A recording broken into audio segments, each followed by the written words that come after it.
What's up, guys? Welcome to Daily Dose of Reddit. This is your host, Zach, and today's subreddit is r/TalesFromRetail. This story's called, "It's Nice When They Give You the Rope to Hang Themselves With." So, fair warning, this is a bit of a long story as it occurs in fits over a period of about 2 years. So, settle in. I was working at a now defunct electronics and computer retailer that liked red. I was working as the return supervisor. So the first part of the story, my store went to transfer a decently sized TV to another store. In the process of it being shipped, the shipping company dropped it, effectively destroying it. What should have happened is the receiving store should have accepted it, put it in the damaged inventory, and filed a freight claim on it. What they actually did was refuse shipment, which meant it got sent back to us. Now, this company was using inventory management systems from the early 90s. This was in 2006. And one thing you couldn't do below the store manager level was cycle things into the inventory. And since this TV wasn't being transferred to us, all we could do was notify the store manager to have him cycle it in, and then file a freight claim. And once that was done, destroy the TV. So we got the TV back, and it goes into this weird kind of ether inventory of we physically have it,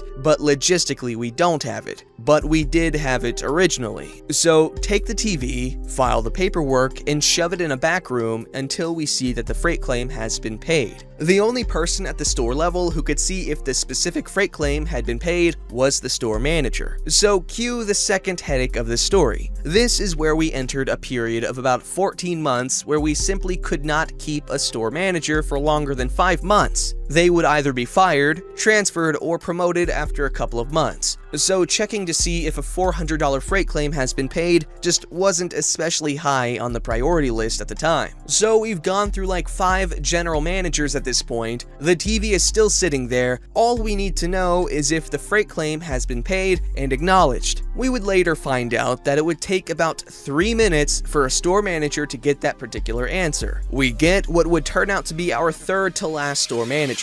The company itself closed 18 months later, and after reading the story, I think you'll see why. The company itself was at that point just before it starts realizing it's on the edge of folding. You know, not quite at that point where they start closing underperforming stores, but if you're looking at numbers, you would know that it's being talked about. The manager we had at this point was trying to wring every penny out of everything he possibly could through every means he could. Well, he found the TV that wasn't actually in our inventory, and we couldn't sell it and decided that getting $800 for it was a great idea. Remember how I said the TV was $400 before? No, I'm not stuttering here. He wanted to get the freight claim paid for the TV, then have me process a return on the TV so we would get what we originally paid to the manufacturer back. Sounds super sketchy, right? Yeah, well, it is. As in outright illegal. So I did what I was told to do, right?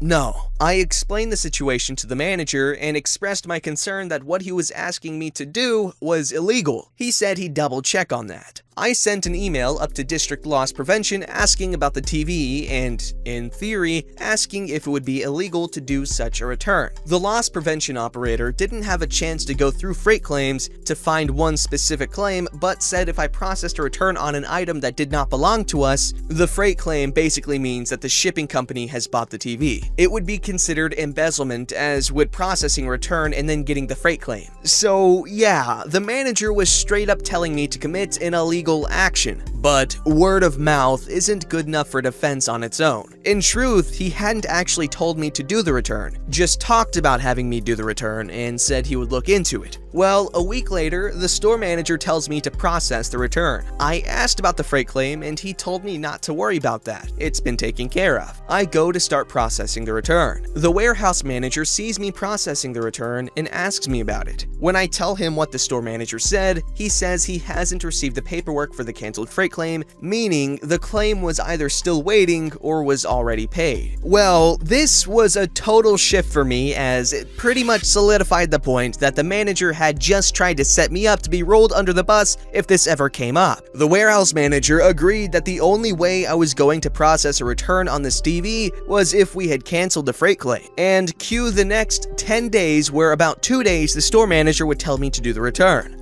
I would ask to see the canceled freight claim, and he would say he would get it to me later. He tells me one more time to do the return. At this point, I am tired of having this conversation. But telling your boss that you're not going to do something they are telling you to do because you think they are trying to embezzle money just isn't going to go well. So I tell him that I'm really busy, and what would be really helpful is if he sent me an email about the TV, including the SKU number. That way, it'll go into my inbox, and that will be a reminder for me. Translation, I want a paper trail that doesn't end at me. I honestly never thought he would actually do it. Well, surprise, surprise. He actually sent me the email. I laughed, printed out a copy, took it to the warehouse manager, and said, "Hey, check out what the manager just sent me," showing him the email. He read it over and said, "Oh, fantastic." Took the email and started pulling records. I went back to my office while he sent a lengthy email up to corporate loss prevention. So 10 days later, we haven't heard back from corporate yet. I'd been having an annoying day, and I decided to head down the line to a bar and grill for lunch. I had just turned to head that way outside the store when I hear, "Hey, OP, how's it going?" I turned to see the district manager and another guy that I didn't recognize next to him. The district manager and I had the same name and had met one another a couple of times over the last 2 years, and we kind of looked alike. You know, if you squinted really hard and were blind in one eye, and looked at us underwater with no goggles. I mean, the similarity really ended at both of us being guys, 6 feet tall, heavy set, and had dark brown hair. He got some sort of delight out of the running joke of talking to himself. I humored him normally. No harm in it, right? Well, this time he was that kind of serious casual people get when they're going to do something serious, but not to the person they are talking to right now. The district manager and I shake hands and exchange some pleasantries. He introduced me to the other guy. We'll call him Ricky. It's at this point that I notice Ricky is wearing the gold loss prevention collar pin, and my mind starts rolling trying to connect the name with loss prevention. I know the name should mean something. Well, it finally clicks. Ricky was the territory loss prevention manager, but he had considerable pull all the way up to the CEO and beyond. He had a history of having worked with the FBI and multiple police departments over the year. I have no idea if the story is true or not, but there was a story about Ricky showing up to a store and the entire management staff being taken out of the store in handcuffs. I tell the district manager it's good saying hi, but I'm on lunch. He gives me a pat on the back and says to enjoy it. He and Ricky head into the store. I proceed down to the bar and grill. I pull out my phone and call the warehouse manager to tell him Ricky just showed up. So I go to lunch, order it, eat it, pay for it, and head back to the store. Something like a 25-minute round trip in total. By the time I got back to the store manager had offered his resignation, the district manager has accepted, and the store manager had left the store. I found out later that the store manager was already being investigated for a bunch of company policy issues regarding paperwork and records. The email the warehouse manager had sent suddenly shifted that investigation to a loss prevention investigation. You guys know that Michael Jackson song, Smooth Criminal? Yeah, that was not about this guy.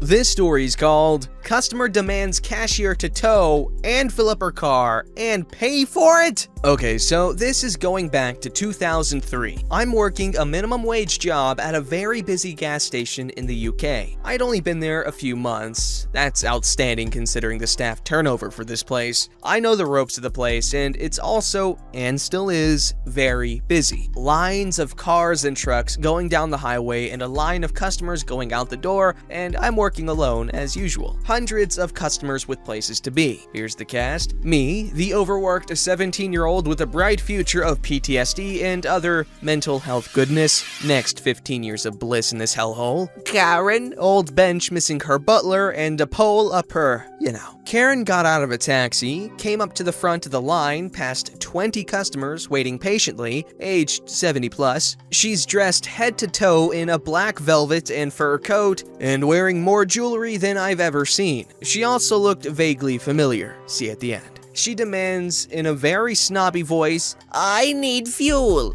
Sorry, but you need to wait your turn. "I need fuel and my car collected from down the road." Me and a few customers give her a weird look. If you've broken down, I have the number for recovery service and you can use our phone, and I hand her a card with the number and the phone in between the customers. She looked at the card and the phone as if I put dead rats on the counter. Why can't you do it? I'm afraid to say I can't. It's very busy today. No, why can't you go retrieve my car? Me wondering, whatever?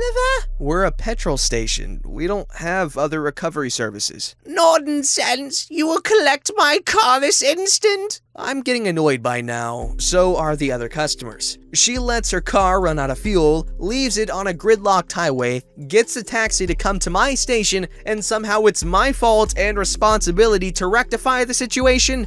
How? I can't close the station. I'm here on my own. I don't own a car or even have a license. I will call the recovery company for you when I have a free moment. Just be aware that they will charge a fee and need payment in cash. There's an ATM outside. She now gets red in the face. Are you stupid? Why should I pay? My car has run out of fuel. You have to deal with it. I'm trying to keep my cool, serve customers, and find an alternative to get her out of the store at this point. In that case, there are fuel cans behind you that you can purchase and fill. Very well. She picks up a 1-gallon can and slams it on the counter. Go fill it. I quickly say sorry to the next customer and scan the can. That will be £5 and another $3.50 to fill it, $8.50 altogether. I'm not paying for that. It is your responsibility to provide fuel, and your customer service is atrocious. I refuse to pay. You will pay for my recovery, my fuel, and my taxi. Then you can leave. An entire line of customers are chewing her out too, telling her to get the F out. We're busy and stupid old cow. You'll be hearing from me about this, and I will have your job for this insolence. And she storms out and gets back into the taxi that was blocking my forecourt. We did hear back from her about a week later. She had gone to customer complaints, reached the regional manager and the national HR, claiming that I was responsible for her car running out of fuel, it being abandoned on the highway, refusing to pay for towing and refueling, and being humiliated in front of other customers with demands of reimbursement and compensation for poor quality of service. Finally, a letter of apology written and signed by me with my letter of resignation. A week after this, the manager pulls me aside. She knew all about it. She heard the story from me and a few of our regular customers, as well as watched and heard it all on our security cameras. The Karen sounded crazy and looked like she had just come from a funeral. She chalked it up as being emotionally drained, senility, mental health, and said not to worry about it.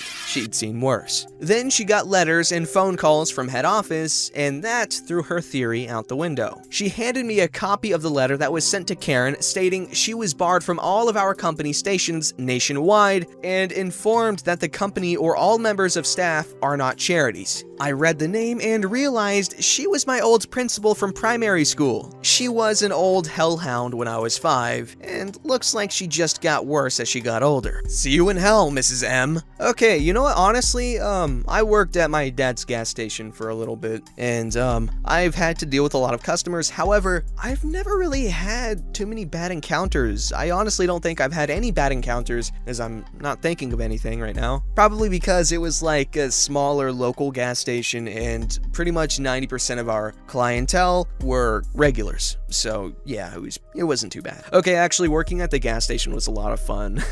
Cause you know, my dad owned the place, so if I wanted something to eat, I could just grab something. If I'm thirsty, I could just grab something. Plus we had some kick-ass pizza. Honestly, top 2 best pizzas I've ever had. And actually, I'm pretty sure they might still be around. If you're in Southeast Colorado, check out Tank and Tummy. If there's a Tank and Tummy store, it was owned by my dad because he started the chain. And the pizza is pretty damn good. Or at least it was when we ran the place. This story is called, "Can you please stop throwing up? You're making the customers uncomfortable." I was reading a post on Reddit and was reminded of this anecdote when I worked for a big box retail store. We had blackout days around the holidays where, unless you were literally hospitalized, if you didn't show up to work, you were written up twice and at risk of losing your job. I unfortunately came down with a virus or the flu mid-season and was throwing up constantly. I tried to call in when I was threatened with the above action, so I dragged myself into work and set up a stool and a trash can next to me. I would have to stop mid-interaction with customers to vomit into said trash can, and this went on for a few hours before one of my newer managers approached me. "What are you doing? Trying to tough it out until closing? Well, can you please stop throwing up? I'm getting customer complaints and it's making them uncomfortable." I'll get right on that. I was so blown away, all I could do was just sit there in shock. I ended up calling my general manager and had the assistant repeat what he had just asked me. And my general manager was like, "What the frick is wrong with you? Send her home." My shift manager argued he had no one to cover, and my general manager made him cover my shift so I could leave. I don't miss retail. Man, it's horrible. Some retail places treat their workers like actual machines. Like, they're people, man. They're people. Don't forget to like, subscribe, and hit that bell to never miss an episode.